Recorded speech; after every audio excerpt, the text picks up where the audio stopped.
Hello, welcome everyone to the Qual Lab lunch. I'm so glad that you took time to be here today. As you know, we're recording this, we'll post it on our website, but also are excited about the guests that we have today, which Bakari will introduce himself and the guests in a second. And I just wanted to welcome you all who are here today and thank you for taking the time to be here. My name is Penny Pasque. My pronouns are she, her, and hers. And I am the professor in educational studies in higher education and student affairs. I also serve as the director of qualitative methods for the college and director of the Qual Lab. So I am just really glad about the work that we're doing. We've been in existence for just over a year, almost a year and a half. And so it's nice to see the work that we're doing here with you all. I should say Bakari will introduce himself, but in a little bit I'll post. We have a new position, that graduate assistant position that the dean has offered to us. So we'll be recruiting incoming PhD students to possibly be a GRA with us for 4 years, if that works out. So I'll post that a little bit later. So Bakari, would you like to introduce yourself? Yes, and I am Bakari Lumumba. I am the Qual Lab GRA. We have a couple of housekeeping pieces. So your videos are welcome to turn them on. We love to see you. And if not, that's okay. I know some people are eating lunch and that all works. Please feel free to add questions to the chat. Bakari can share them out, or you can turn off your microphone and ask questions yourself. The session is being recorded, as I mentioned. Transcripts are available if you want them. Please ask for them. And we'll make sure to post that within a little bit on our YouTube page. Closed captioning, let us know. And then also we have further events that are coming up, and other website, or on our website, we also have past Advanced Methods Institute information. We have past Unapologetic Educational Research Series information, dashboard of resources. It's growing all the time with the wonderful work people are doing here. So on to the next slide with the agenda. So actually, we're going to have two different speakers than what is on this agenda. I think Bakari might be, oh, I see.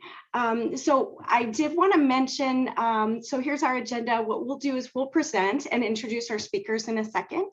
And then what will happen is our speakers will present for about 15, 20 minutes or so, and then open it up for conversation.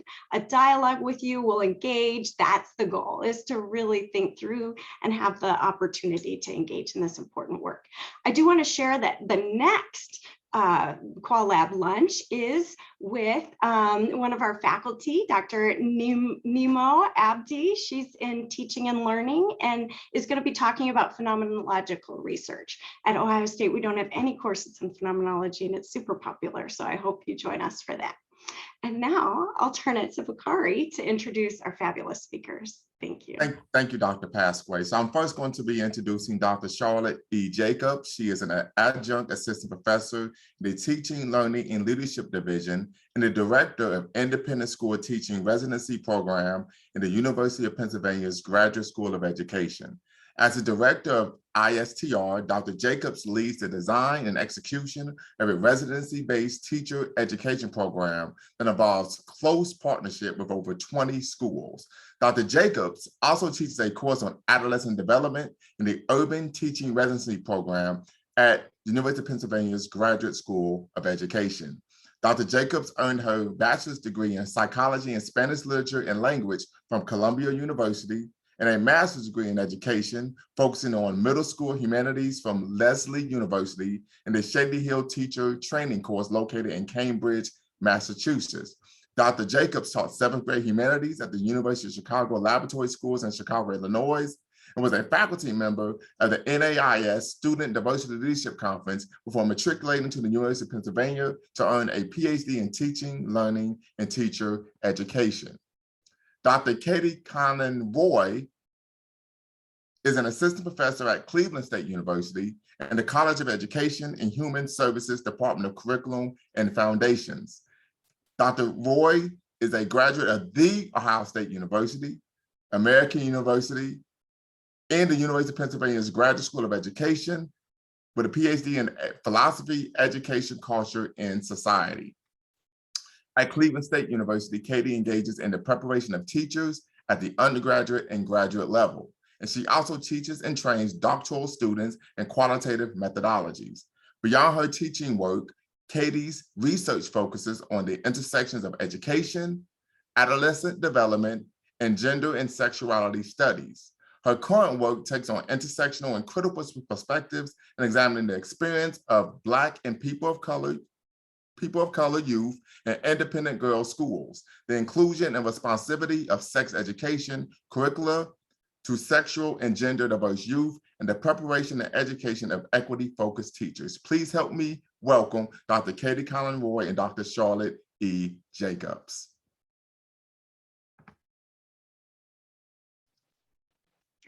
Thank you so much for that warm welcome, Bakari and Penny. And it's so wonderful to see so many of you in the room. We are just thrilled to be here.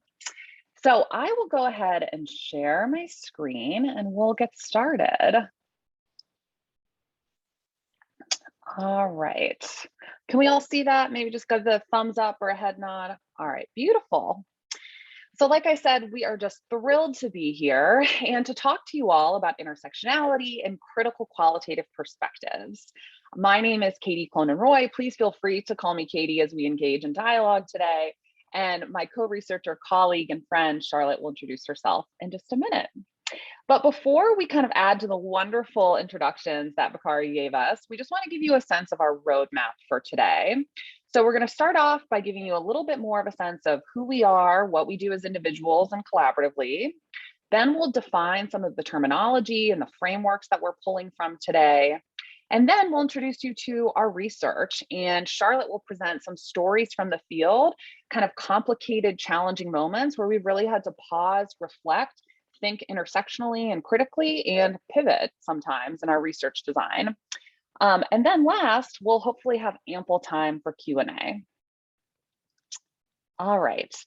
So before we kind of jump into introductions of ourselves, in the spirit of intersectionality, we want to situate ourselves in the world and kind of outline our various intersecting identities that contribute to our experiences.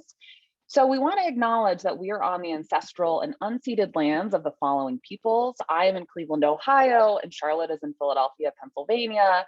So we're on the lands of the Kaskaskia, Erie, and Lenape, respectively.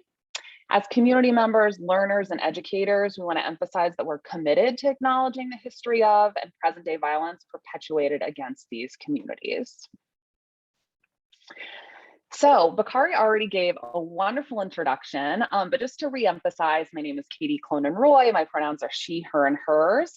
And I am a white middle-class woman. I'm heterosexual, highly educated, and neurotypical. And so I'm positioned in the world aligned with dominant group identities, and I experience a lot of privilege in various institutions and different spaces that I need to think very reflexively about. I'm currently, as Bakari said, an assistant professor at Cleveland State University, and the intersections of my research fall in education, adolescent development, and gender and sexuality studies.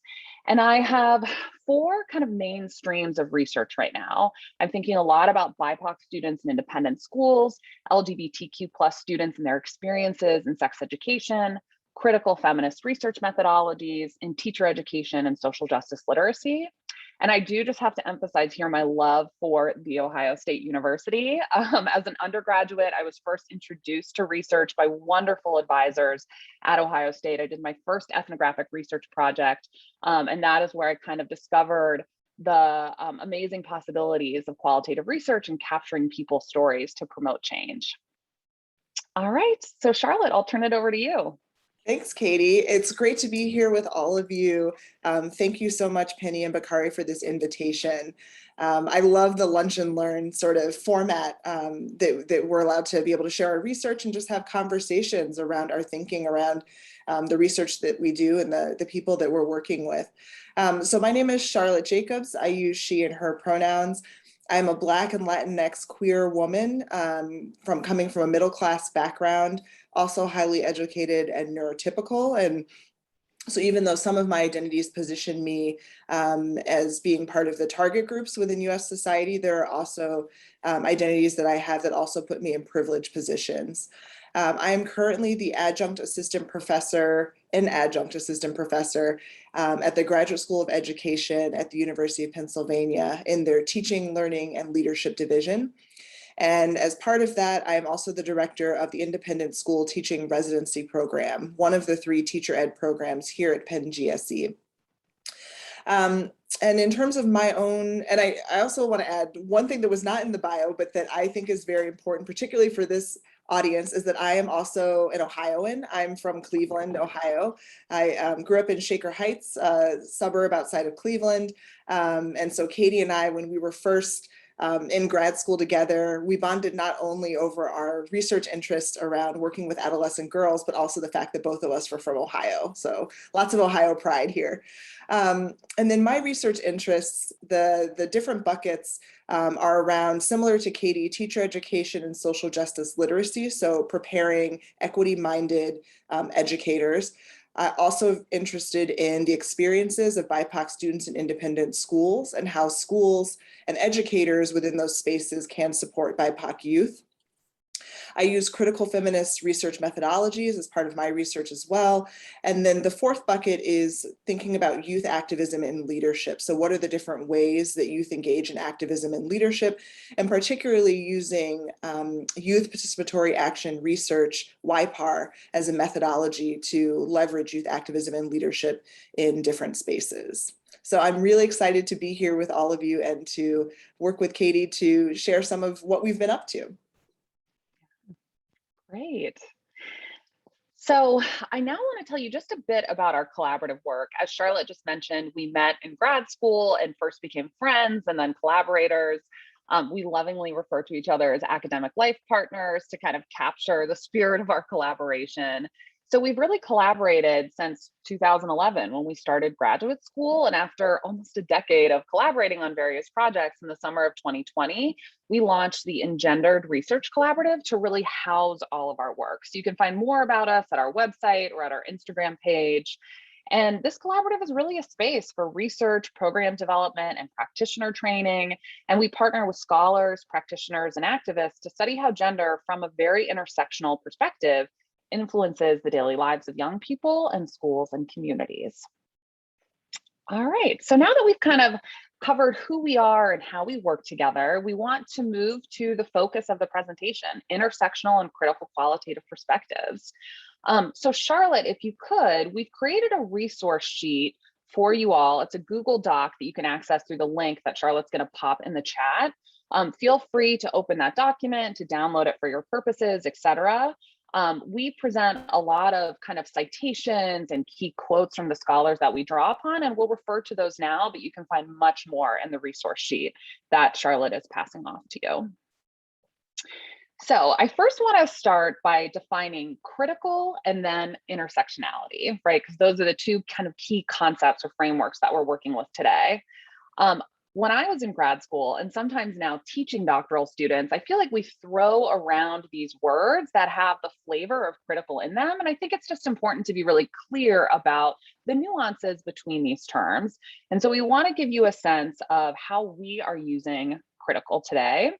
And we are pulling both in our conception of critical and intersectional from this wonderful volume from Jennifer Esposito and Venus Evans-Winters, Introduction to Intersectional Qualitative Research.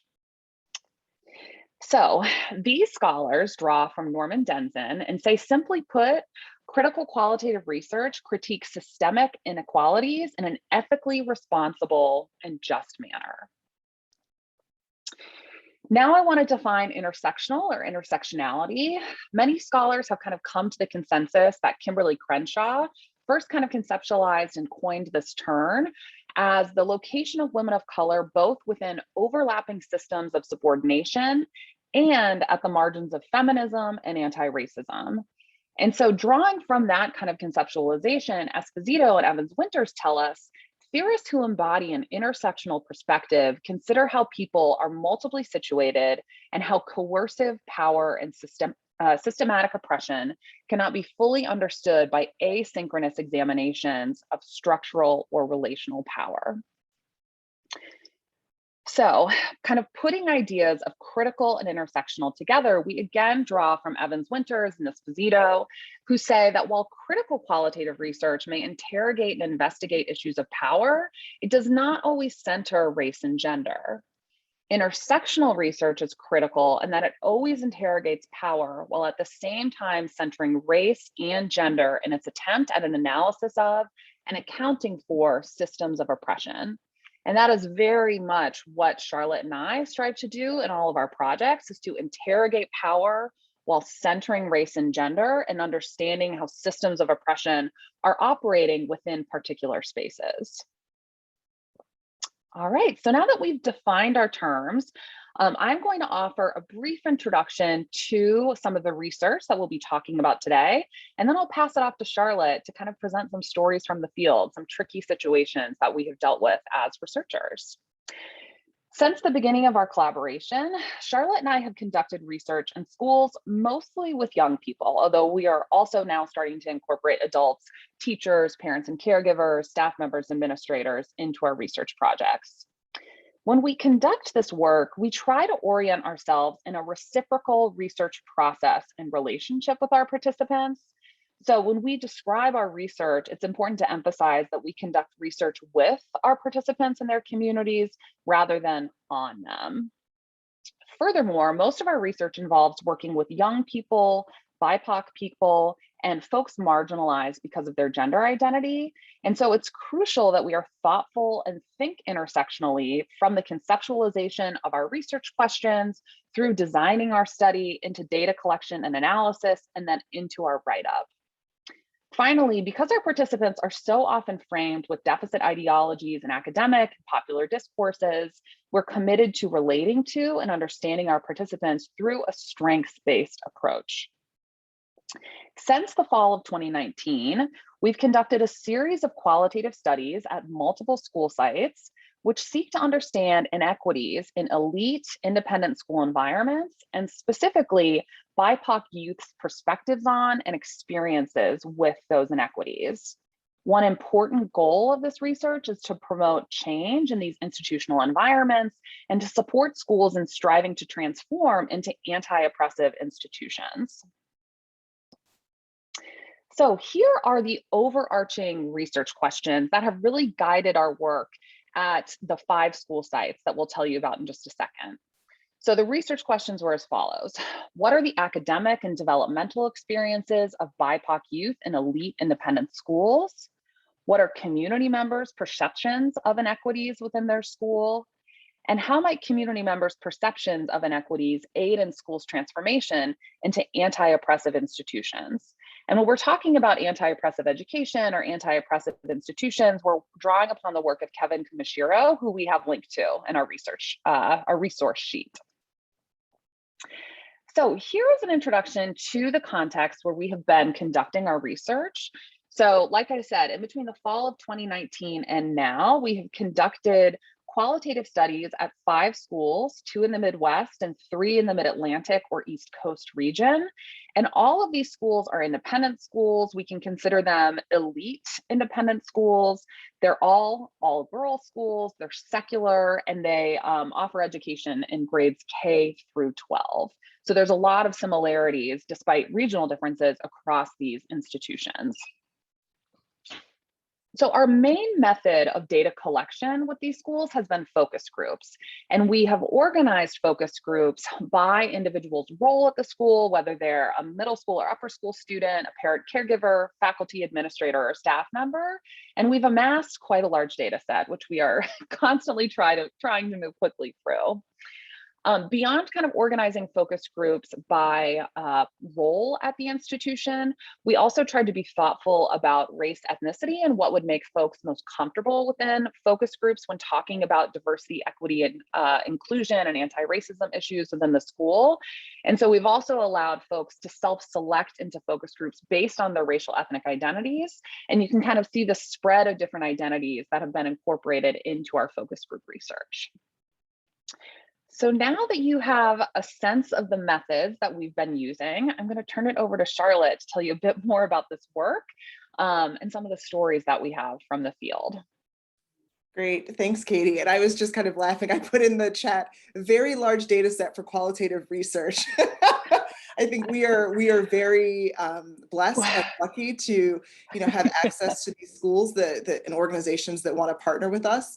And what we've been finding, and what we'll talk about more in the rest of this presentation, is that a lot of people want to share their stories and their experiences, which is great. And it also means that we're getting a lot of data that we are then working to process and to think about, what are the findings that we're taking away from that.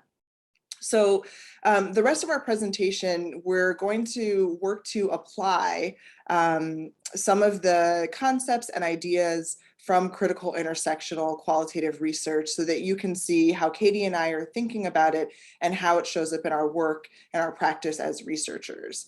Go ahead, next slide, Katie.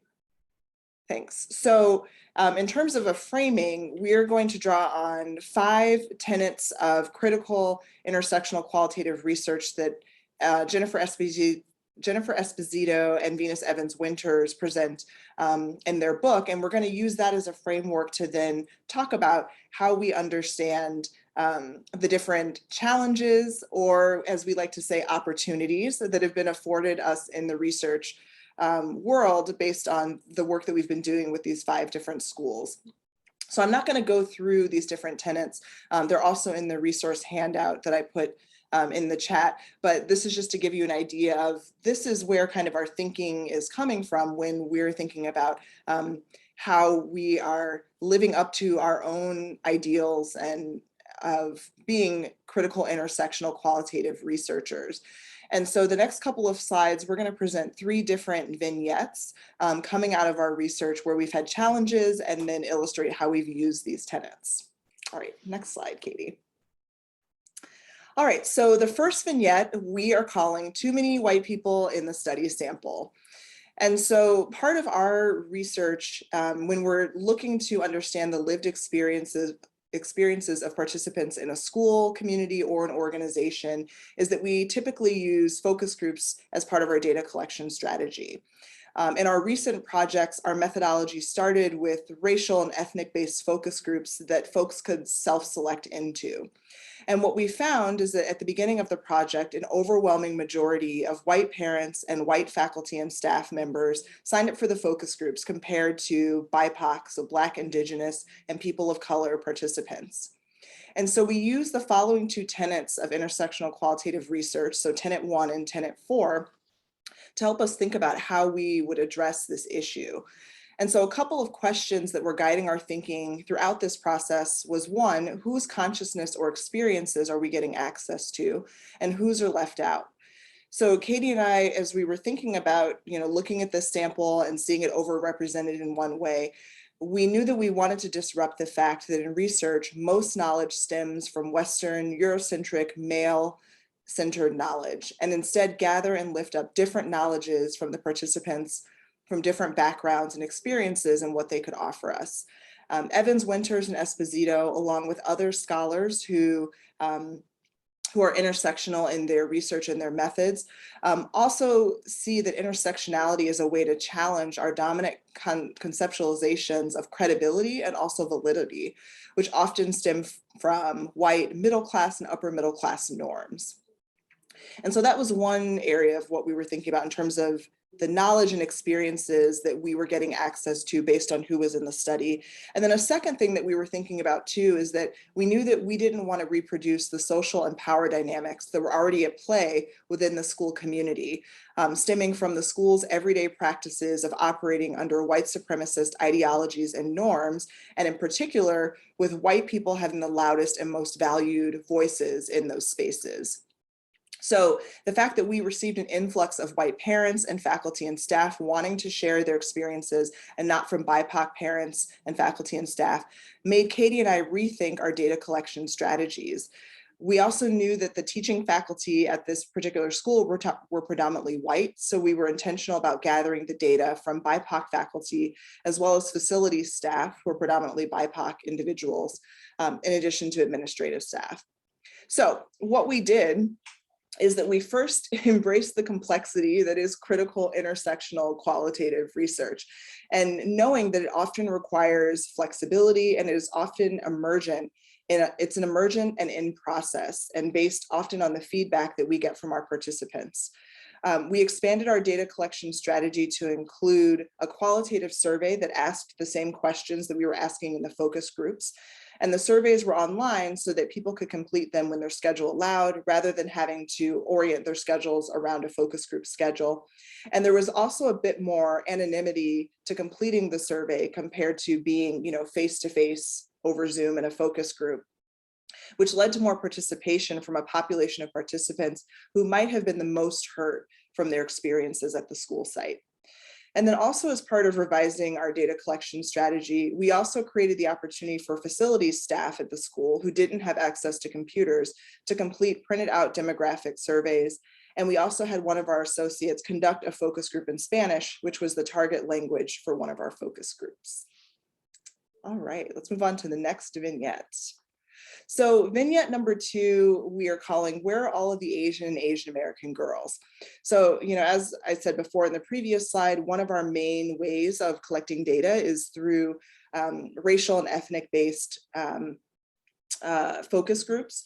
And so what we found that when we were looking across our 5 different school sites, so those 3 schools in the Mid-Atlantic and on the East Coast and the 2 schools in the Midwest, we found that across all 5 school sites, there was a low participation rate from Asian and Asian American identified students, even though numerically they were the majority minoritized racial and ethnic group in their schools.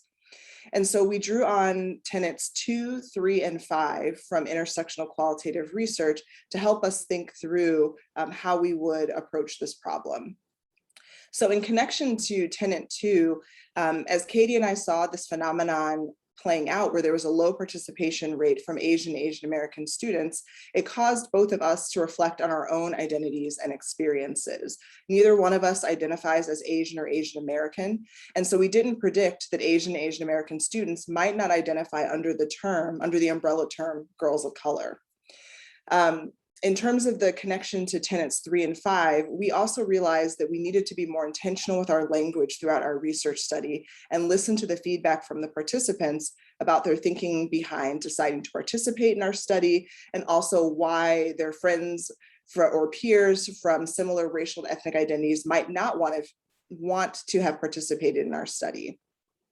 We also received questions from our participants as we were setting up focus groups at one of our school sites about having separate East Asian and South Asian focus groups, thereby speaking to the intentional, reflexive, and collaborative nature of our research that fits under the tenets of the critical intersectional qualitative research.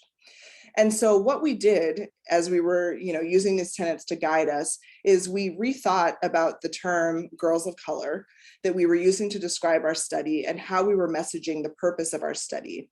We were more specific about the language that we were using by naming specific racial and ethnic groups that we wanted to hear from as part of our study. And then we also listened to the feedback from our participants about how we were developing focus group constituencies to be more mindful of the racial and ethnic affinities. And so in doing so, we developed an East Asian focus group and a South Asian focus group so that participants could find more commonality and affinity across their different experiences. All right, and then vignette number 3. So our third vignette we title "When People Say They Want to Change, but do they?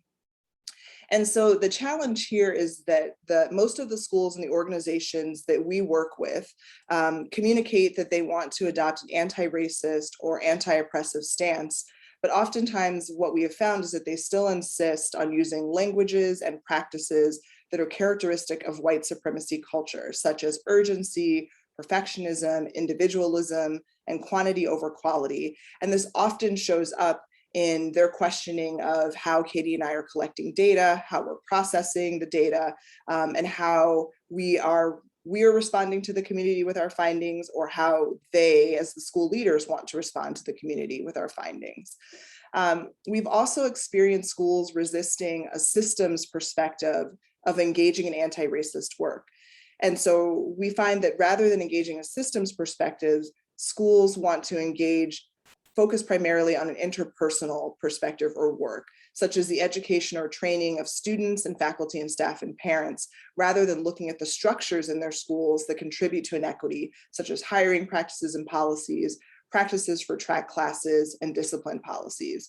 And my and Katie's stance is that it's not either or. It's not that you're only focusing on a structure or systems perspective, or you're focusing on the interpersonal, but rather both need to be taken into account.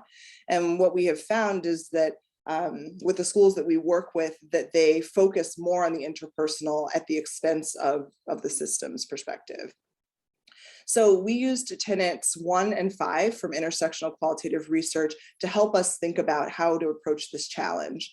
And so with tenet 1, this tenet rang true for us because we found that our main contacts in the school, who are school leaders within the school, were relying on their own positivist conceptions and understandings of research rather than the community-based, emergent, mixed methods model that Katie and I were using. And so this often caused school leaders to question our methods and our findings because they didn't seem rigorous enough. We also found that tenet 5 resonated with us. And in connection with that, an observation from Venus Evans-Winters and Jennifer Esposito, what resonated with us related to the challenges we've experienced was the willingness of the schools to be able to engage in the hard work or the anti-racism that transforms institutions. And there's a quote from their book that I want to read out that resonated with us. And so they say, intersectional methodologists' intentional stances for taking on research as a site of struggle means centering in the research process any ethical considerations that serve to A, foster coalition building, B, threaten the possibilities of meaningful symmetrical relationships with individuals, communities, or organizations, while C, recognizing the limitations and possibilities of qualitative research for combating structural violence and hegemony. And so what our takeaway was from thinking about the thinking of Evans, Winters, and Esposito is that while Katie and I are willing to engage in the struggle that is creating more equitable spaces and helping organizations and schools to move to more anti-racist or anti-oppressive stance, we also wonder at what point does the struggle become unproductive in terms of the time and the energy that we as researchers are spending with a school organization that is so entrenched in some of its inequities and not really wanting to change.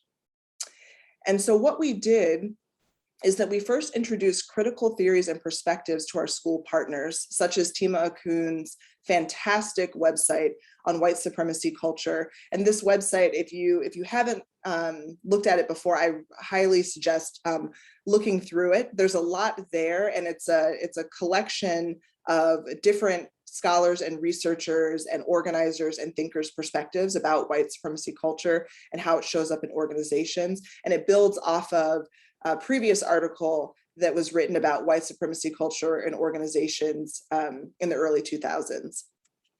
And so we shared this resource with our school partners as a way to help them understand what it was that we were seeing in our data, and then also how we were understanding some of the conversations that we were having with them about our data findings.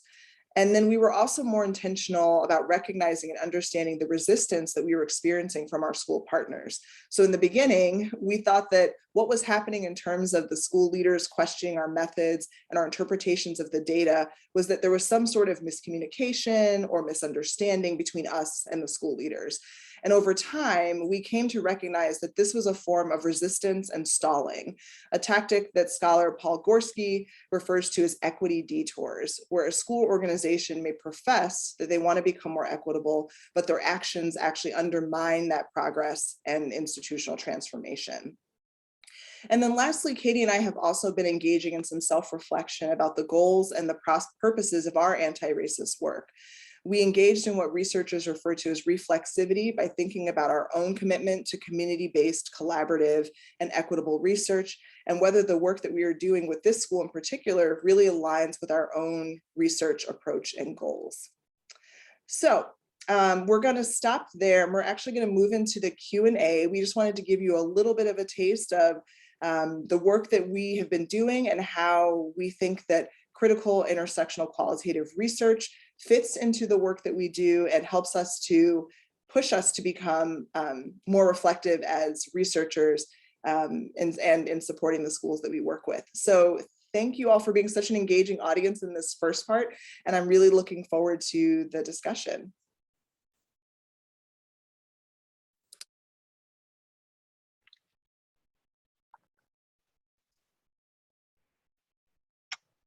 And I guess like Penny presented before, if you want to put your questions in the chat, you can do that.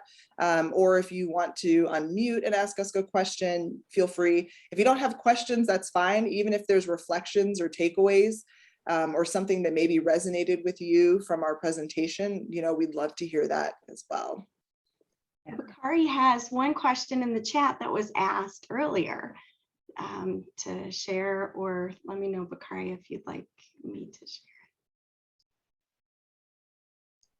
All right, here we go. It's from Sharon Alch, and she asked, how did you recruit for the ethnic groups? Did they self-select for a group that had Asian or Asian American in the title?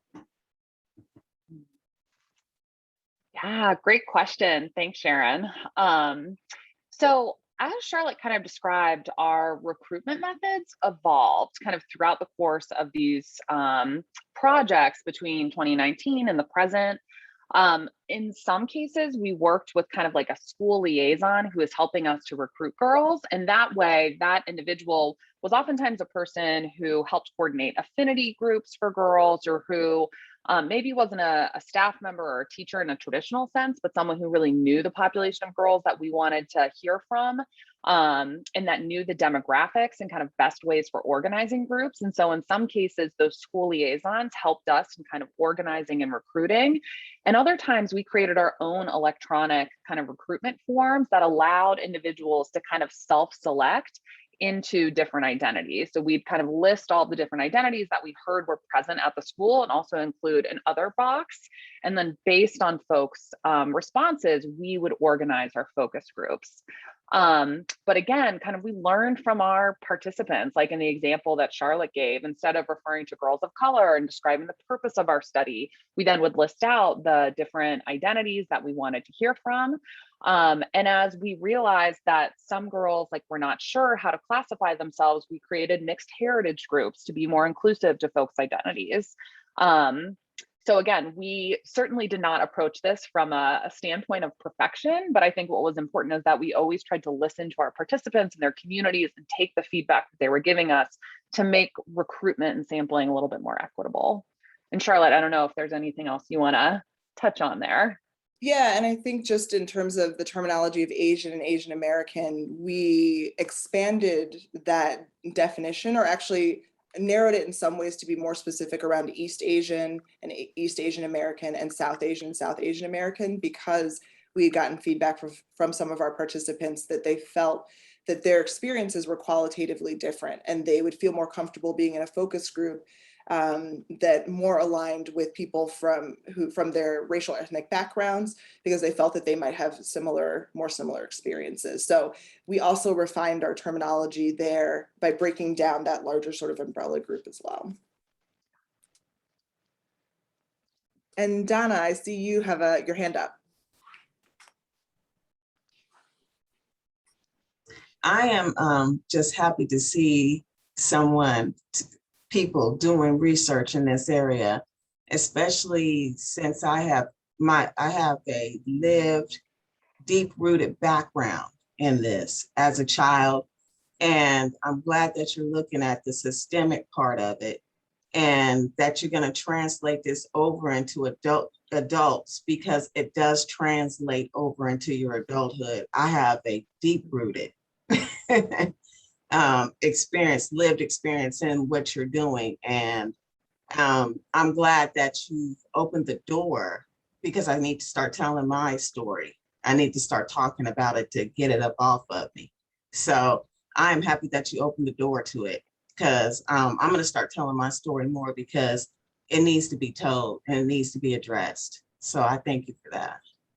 Absolutely. Thank you so much. And you are so right that stories need to be told. And I think there's an assumption sometimes that because people are educated in particular spaces, in privileged spaces, that their stories aren't as important, right? And what Katie and I have found, because we've done research both in independent schools or private schools and public schools, and we found that particularly for girls of color or BIPOC students, that some of what they're experiencing is the same, regardless of the places where they are, being educated. And I think part of that is because there's a broader sort of history of education in the United States being aligned with white supremacist norms and ideologies that really leave the perspectives and the experiences and the knowledge of BIPOC people out.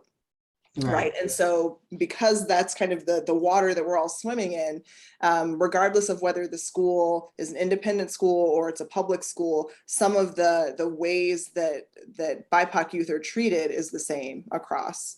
Right. And so I think that there, like you were saying, there just needs to be more conversation and more paying attention to how students are experiencing their school lives. Right. So thank you. Thank you. And Charlotte, maybe we'll just keep turning to some of these questions that are popping up in the chat, because they're great ones. So David asks, in the case of equity detours by some leaders in education, were there positions from neutrality or alleged neutrality / colorblindness? Were there some who were amenable to conversations about their positionality? That is a great question, David. Thank you for that. Charlotte, I can take a try at this first, and then I'll turn it over to you to chime in. Yeah. Charlotte and I have primarily focused in schools on experiences of adolescence, so girls who are in middle and upper schools. However, we started to do a little bit of research and examining like lower school curriculum and attitudes of teachers, parents, and children in the lower school. And that is where we're seeing a lot of this argument for like neutral education or colorblind education, or that white children are too young to have to learn about racism, right? These kind of like silly attitudes that are floating around, especially in our culture right now, that don't recognize that we burden BIPOC youth with experiencing racism. And so we should absolutely be teaching young children about racism and how to be anti-racist. And so we've seen that attitude, I think, particularly in lower school environments. So grades K through 5 or so. And your question, David, about positionality is interesting. I think we've had just a diversity of willingness across school leaders to think about their own identities and the histories of their institutions and the demographics and who holds power within those institutions. I think some folks have been very thoughtful and are doing a lot of work on their own to be very kind of reflective and critical of themselves, whereas others might say that they understand their positionality and yet are not looking at the ways in which they as individuals and their institutions are continuously reproducing these systems of white supremacy in various ways. So that's what I would say. Charlotte, what else are you thinking in response to that one? Yeah, and I think something that we have hit up against too with some of the school leaders is their perceptions of themselves as being liberal and being committed to social justice and anti-racism, but their commitment doesn't, it's not critical. So there's a lot of saying that this is what we want to be, but not necessarily being either that, or they're looking at the definition of social justice and anti-racism in like in a light sort of way. They're not really getting into the critical part of it that actually asks you to dismantle systems of power and oppression and dominance, and really think about transforming your institution into something that's different. So I think that has been kind of a stumbling roadblock, because they have already, they position themselves as being not like those other white people who they in their minds are blatantly racist and engage in microaggressions, all micro and macroaggressions. And so because of that, and sometimes the feedback that we're giving them about what we're seeing and how they might still be upholding white supremacist norms through their interactions with students and colleagues. Sometimes we do get some resistance and some questioning around that. And that's what I was referring to with the equity detours that Paul Gorski talks about, is that this continual sort of questioning of data and methods, and not necessarily kind of taking what our findings are and using that as a way to move forward, but rather just spinning their wheels about continually questioning it until they get the answer that they want has been something that Katie and I have been experiencing, and thinking about how do we continue to push back against that.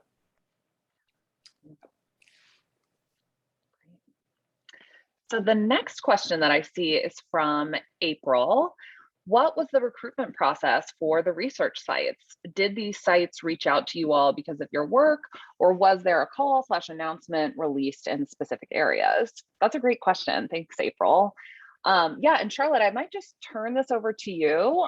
Charlotte has long worked with independent schools. They were kind of new educational environments for me. So Charlotte, I'll let you kind of talk about the ways that we got connected with these institutions. Yeah, so, and this is a great question. So some of the schools I have worked with because they are part of the teacher education organization that I direct.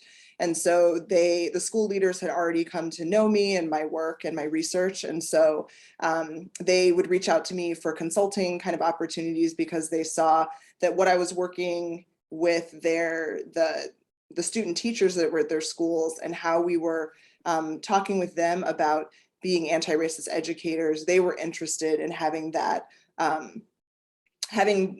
sort of education across their faculties. And so that's how some of the schools came to be our school sites, that they were asking us to be consultants with them. And then other schools were schools that I had previous relationships with, where I had already done some professional development with some of their faculty. And so as Katie and I were thinking about this larger sort of study, then we reached out to schools to ask if they would be interested. And I think what's also critical about the timing of our work is that, so we started some of this work in 2019 with schools that we had reached out to, that I had previous relationships with.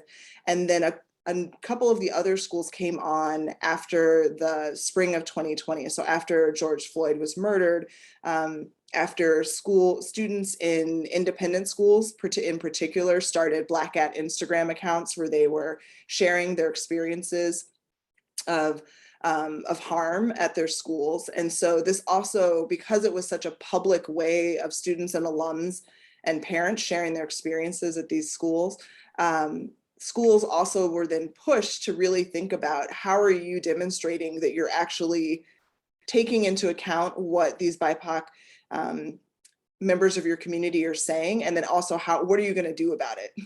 And so some of the schools reached out to us because it was also, they wanted some counsel about, how do we move forward and process what we are seeing, the feedback that we're getting from the Instagram accounts. So those are the kind of two ways that we've found our schools.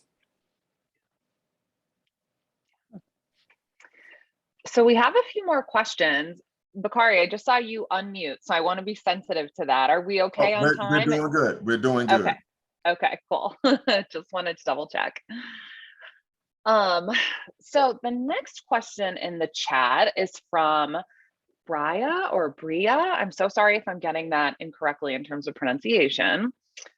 Did any of the schools you worked with have a more expansive definition of girls, including gender expansive youth? Did this come up in your research process at all? If so, how did you go about keeping their experiences confidential as a minority within the target group when sharing their specific experiences and analysis and dissemination? That is such a fantastic question. Thank you for that. Yeah, I think all girls schools have a lot to grapple with when it comes to how they think about gender and how they think about girlhood. And so Charlotte and I have tried in our like recruitment materials as well as any written work. We try to use the term youth or students to kind of recognize the gender diversity that oftentimes exists within these schools, despite the fact that they consider themselves all girls schools. And when working with youth who identify as or who might fall into the category of gender diverse, we do try to be thoughtful about kind of keeping their experiences confidential and masking their identities. And that goes as well with racial ethnic minorities within these schools as well. Oftentimes there will be one South Asian student per grade. And so we don't want to say in our written work, oh, this student who is South Asian and in 9th grade, because then that immediately gives away who that student is in a particular school. And so we try to be very thoughtful related to gender and related to race ethnicity about making sure that we respect folks' privacy and confidentiality kind of throughout the research process. So Charlotte, I'll pass it over to you too to chime in. Yeah, and I think this is also where the qualitative survey, we call it, experiences at blank school survey, that essentially brings in the questions that we use in our focus groups in an relatively anonymous qualitative survey that folks can take. And I think that has been a way for youth, especially if they are not comfortable, outing themselves, or they are not out in their schools around their gender expansiveness, that they have been able to still participate and share their experiences, but in a way that keeps their identity protected. So I think even moving forward, I mean, this has been kind of a learning experience for Katie and I think that even though focus groups tend to be our primary way of collecting data, I think having that online qualitative survey as another method of collecting data whenever we go into schools to hear about different people's experiences would be something that we would do moving forward, just because it does give people a little bit more protection in some ways. All right, so the next question in the chat is from Sharon. This is a good one. This is a hard question, and I think on the forefront of a lot of our minds in this contemporary socio-political moment. So the question is, can you respond to the critical race theory pushback happening at schools and school boards? How would you respond to the idea that kids are too young to learn about racial violence? Also, the idea that teaching critical race theory means teaching kids that being white assumes that you are racist and affects their self-esteem. These are comments that we overhear over and over and would like a response to them. Oh, thank you, Sharon. Yeah, that's a great question. And I think Charlotte and I continue to grapple with the most effective way of pushing back against these attitudes in schools and in other spaces. In terms of the question, how would you respond to the idea that kids are too young to learn about racial violence?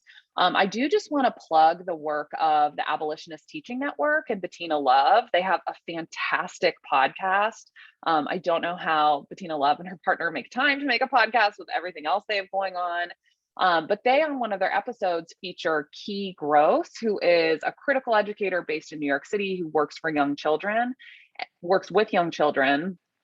And in that podcast episode, they really dig into this idea. And what Key Gross says is that, if BIPOC youth are young enough to experience racism and we treat that as okay or acceptable societally, then we have to absolutely make sure that white students, if we're challenging these dynamics of white supremacy in our culture, are learning about racism and anti-racism and how to push back against these unjust dynamics within our social world. So I think that is just kind of a beautiful response to turn to that I would recommend to you all. But yeah, it's been a struggle in our research. Some of our schools have experienced intense backlash against any type of diversity, equity, inclusion, and anti-racism work that they are doing, to the point where they're concerned about their students' safety within these institutions. And so, yeah, we've tried to kind of counsel these schools that they need to kind of stay true to examining dynamics of racism and white supremacy within their school environments, and clarify and communicate really clearly to parents that critical race theory is not being taught within their institutions, that they are committed to anti-racism. And so those are some of the things that we've kind of experienced. Charlotte, what kind of nuggets of wisdom do you have in response to this question? Yeah, so one tangible thing is I put in the chat a resource that Katie and I developed called The Consequences of Not Practicing Anti-Racism Education in Schools. And that resource actually came out of the question that, similar to the question in the chat, where our schools were experiencing pushback from parents about anti-racism and taking an anti-racist stance. And so faculty members and school leaders were asked us, you know, how do we continue the conversation, or how do we convince folks that this is actually important? And so Katie and I created this resource as a way of looking at how having anti-racism in schools benefits young people from a social perspective, from a psychological, from emotional and academic perspectives. I think the other thing that we have been, that we have focused on and that we counsel our schools about is also understanding that when we're talking about anti-racism, we're talking about anti-oppression, we're talking about recognizing the humanity of everyone in that school community.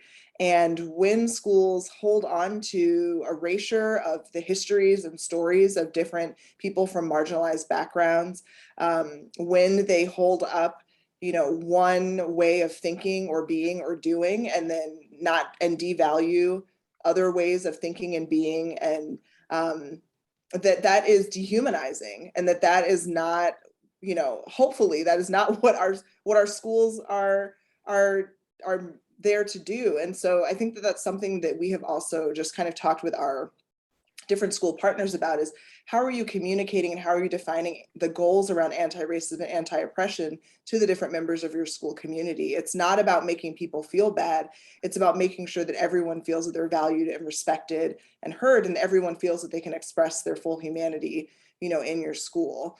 And so that has been, because what we have found is that sometimes schools are using the language of anti-racism and anti-oppression, but haven't necessarily defined it for their community members. And so the community members are making up their own sort of understandings or definitions of these terms, and similar to critical race theory, and then weaponizing that as a way to be resistant to what the school is trying to do. So that's something that we've counseled them about as well.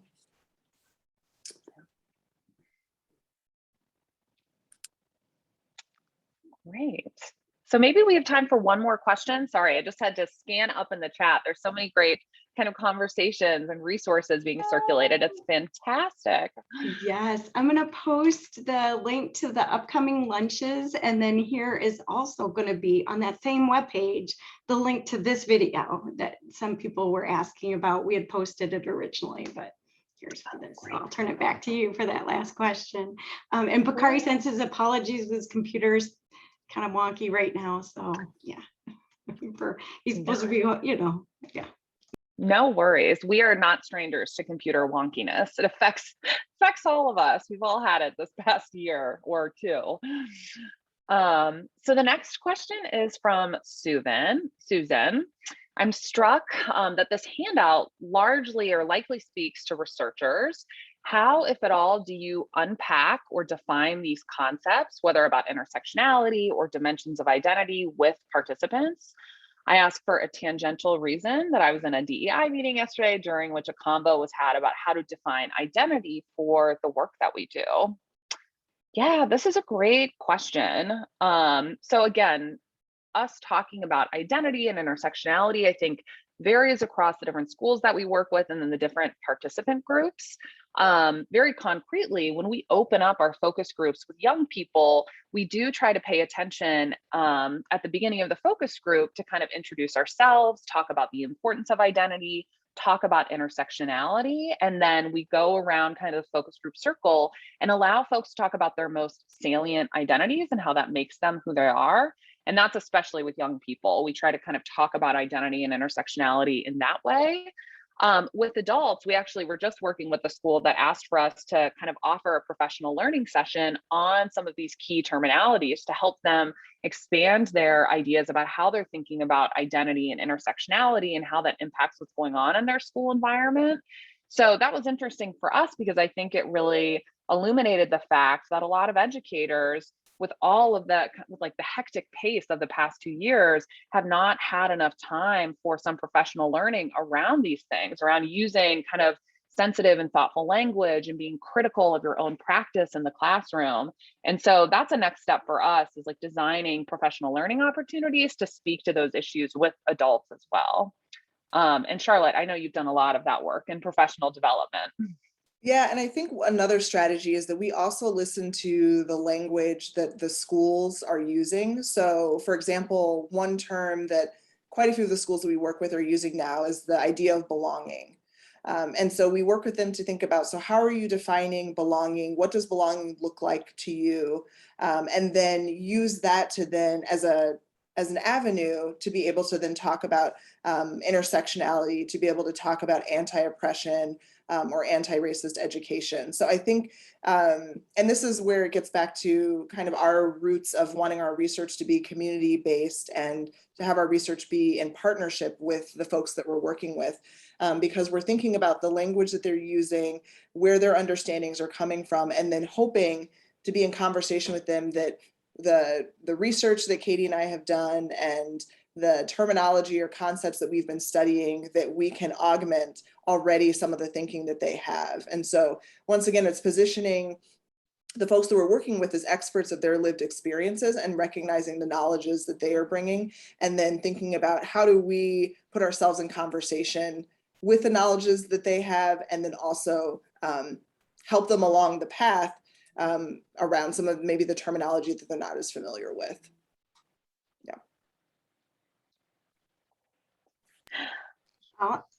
I get to wrap up. I know Bakari's still here, just not able to unmute. And so together, we just thank you both so much. I'm just getting notes in the chat that talk about, this is so insightful, this is so helpful. I'm so glad that you all are here. And so thank you. We know that it will be up on the website and that your work, the two of you have published so much. So please check out the work of our two doctors who are here and engage with them. Thank you everyone for coming. The next one is in December. I had posted it in the chat. It's also on our website. The following one is in January, and Dr. Iverson is here and also going to be one of two presenters. So again, thank you so very much. We're going to stick around a little bit. So if we were in physical space, you might line up and chat with the presenters. We'll still do that in this virtual world for a few minutes. So, but I did want to officially end, and thank you everyone for your time. We'll see you next time. Great, thanks so much. Bye everyone, thank you.